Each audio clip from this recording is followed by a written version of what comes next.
daging non halal, babi, anjing, biawak, dan lain sebagainya. Kami ingin mengingatkan kepada Anda para penikmat daging-daging haram, penikmat babi, penikmat anjing. Adalah hak Anda untuk menikmati makanan yang menjijikkan itu. Di negeri leluhur Anda selama ratusan bahkan ribuan tahun, tidak ada yang mempersoalkan Anda untuk menikmati daging itu. Tapi ketika Anda tinggal di tanah Delhi, di tanah Melayu, ada akar budaya yang harus Anda hormati di sini. Bahwa Delhi, Melayu, Islam adalah sebuah idiom yang tidak bisa dipisahkan. Dan kami sebagai warga muslim berhak untuk merasa nyaman menjalani kehidupan sehari-hari, terbebas dari makanan-makanan haram itu, baik di tempat kami tinggal, di gang-gang kami, di jalan-jalan yang kami lalui. Dan edaran itu bukan melarang Anda untuk menikmati daging yang menjijikkan itu, tapi Anda harus tertib di tempat-tempat yang memang layak untuk Anda menjual barang itu. Bukan di tempat umum, bukan di tepi jalan besar, bukan di keramaian di mana muslim dan non-muslim lalu lalang di situ.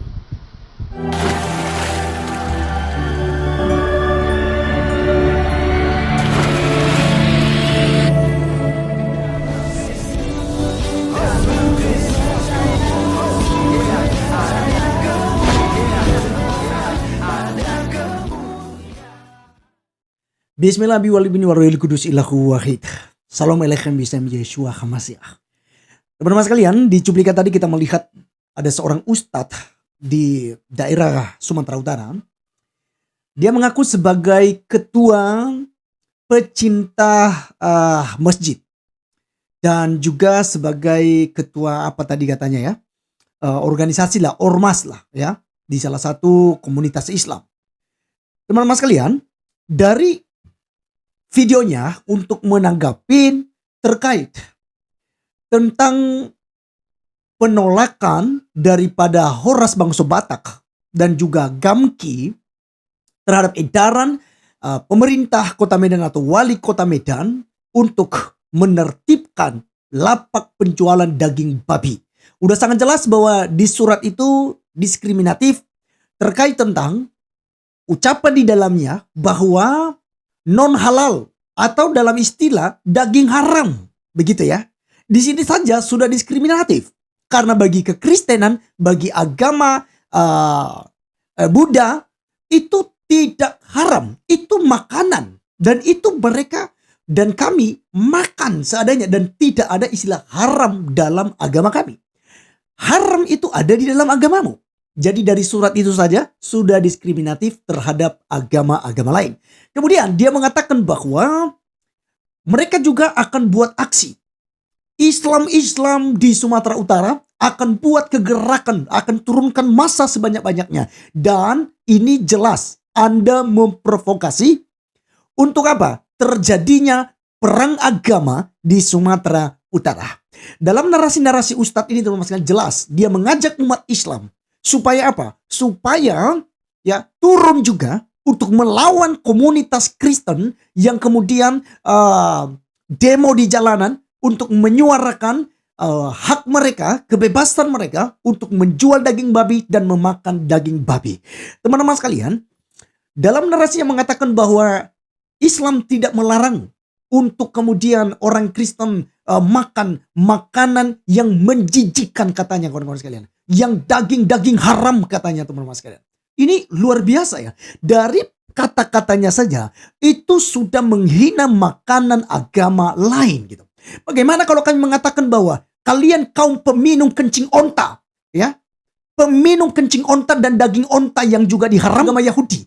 Karena kalian selalu membawa yang namanya Imamat pasal 11. Ingat Pak Ustadz bahwa di situ diharamkan daging onta, daging kelinci, daging pelanduk, dan juga daging babi. Babi ada di urutan keempat.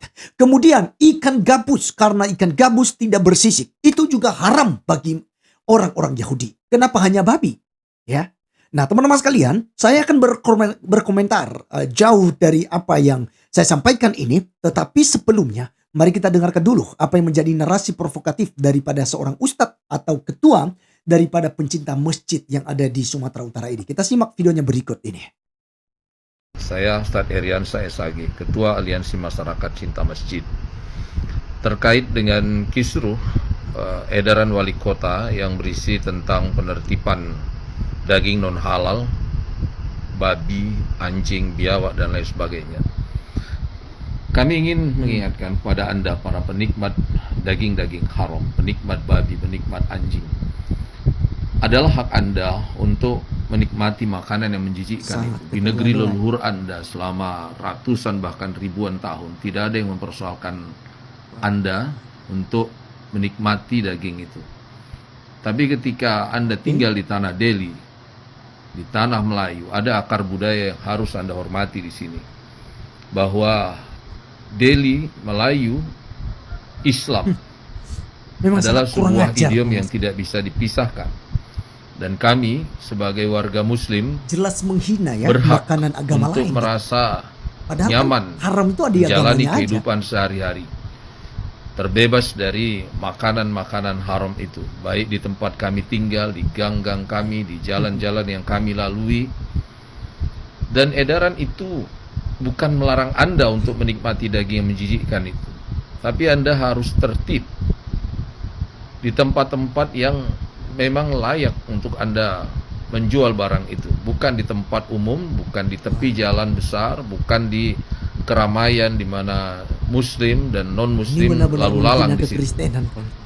Tapi Anda seolah-olah menantang untuk berperang, memancing keributan, mengeluarkan ucapan-ucapan rasis. Kalau muslim sudah tak mampu lagi bersabar menghadapi sikap Anda, saya khawatir Anda terkejut melihat reaksi umat Islam di tanah Delhi ini nanti.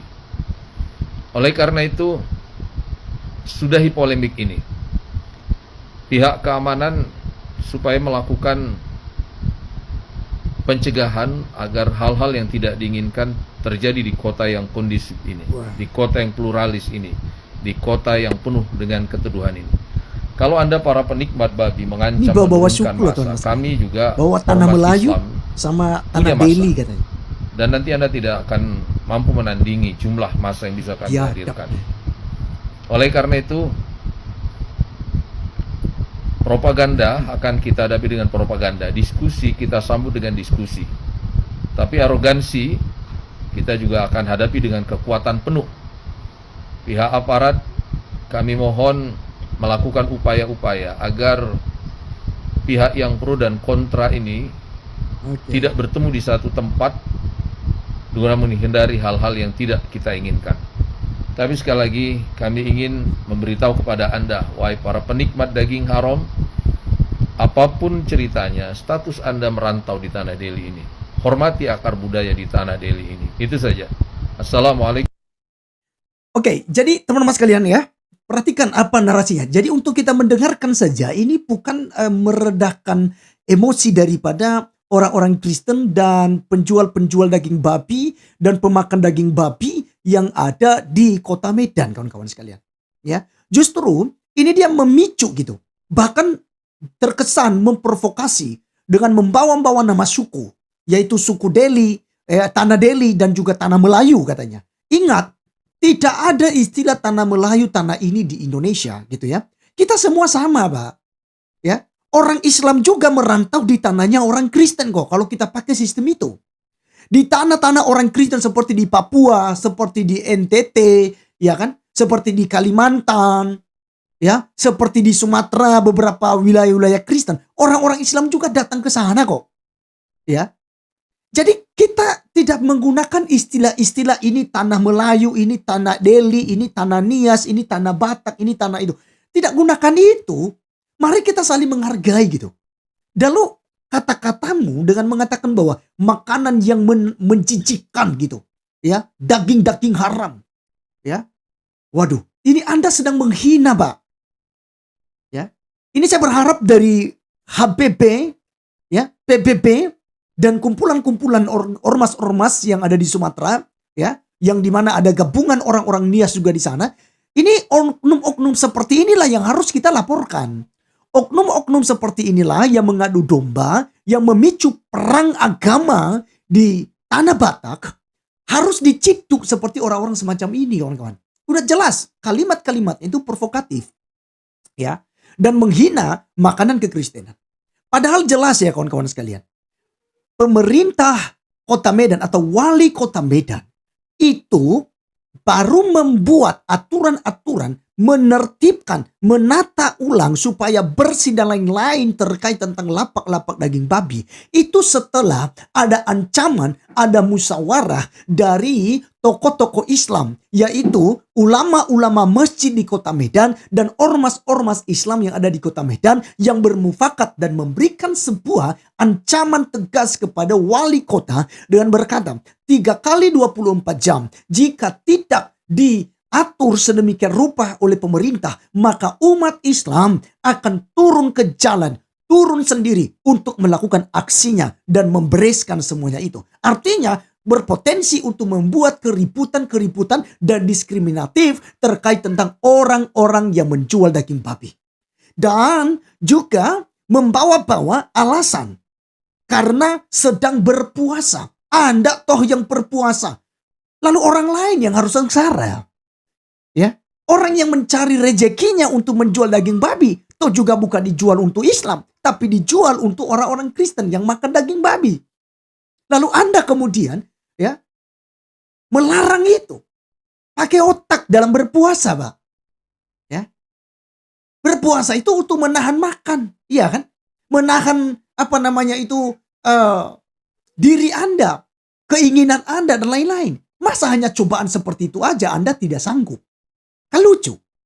Ya. Bahkan ya di bulan puasa ini terjadi ya eksekusi-eksekusi kawan-kawan, bahkan ya penganiayaan terkait tentang orang-orang yang kedapatan makan. Sekalipun itu sesama Islam, tapi dipukulin kawan-kawan. Hanya karena mereka makan di bulan puasa.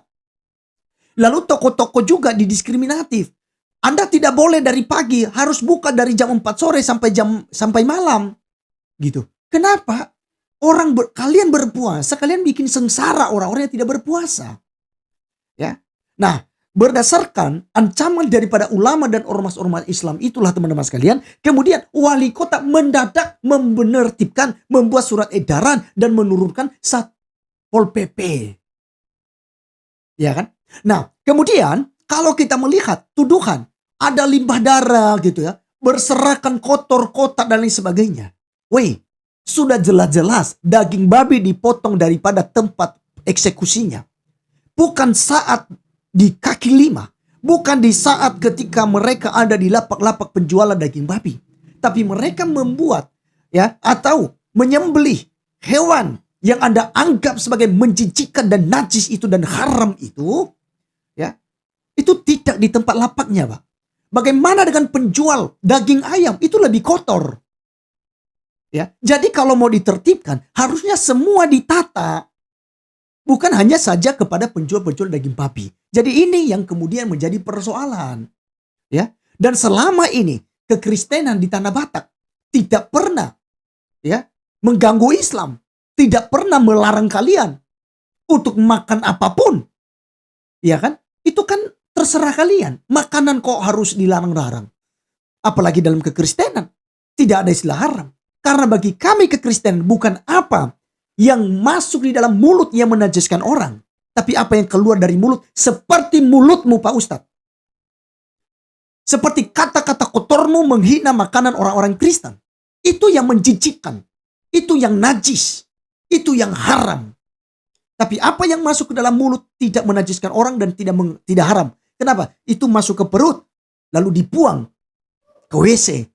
Ketika Anda buang air besar, ya kan? Kita ketawa sedikit teman-teman sekalian, jangan terlalu tegang. Tapi jujur ya, ketika saya mendengarkan narasi-narasi Pak Ustadz ini, saya langsung terkejut gitu loh.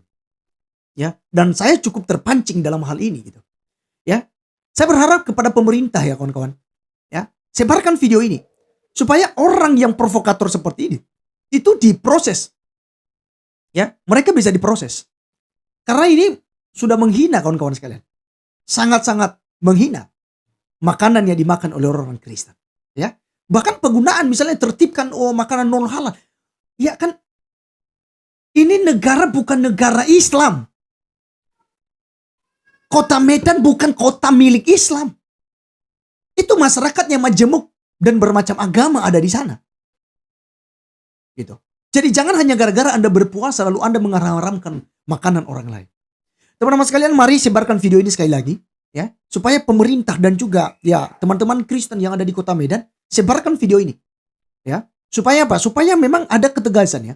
Dari harap saya sebagai tokoh agama berharap kepada Horas Bangsa Batak dan juga Persatuan Pemuda Batak ya, PBB gitu ya, untuk bertindak ya, agar oknum-oknum seperti ini tidak merajalela teman-teman sekalian.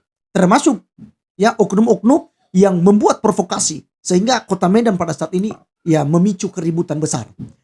Oleh sebab itu teman-teman sekalian, mari ya kita tetap kondusif ya. Kalau kita pun marah seperti ini ya itu karena memang kita dihina kawan-kawan sekalian, tapi kita tidak sampai buat yang namanya hal-hal yang tidak bagus juga ya. Jadi kita harus tetap tertib, termasuk untuk demo di hari Kamis nantinya, besok ya, itu juga harus dengan tertib. Tidak boleh ada kerusakan-kerusakan. Jangan seperti mereka ketika mereka demo kawan-kawan sekalian, mereka merusak sana sini, begitu ya. Jadi jangan sampai terjadi hal itu. Kita kondusif untuk menyampaikan aspirasi kita kepada pemerintah yang ada di Kota Medan. Tuhan Yesus memberkati teman-teman sekalian. Sampai ketemu di video berikutnya. Salam.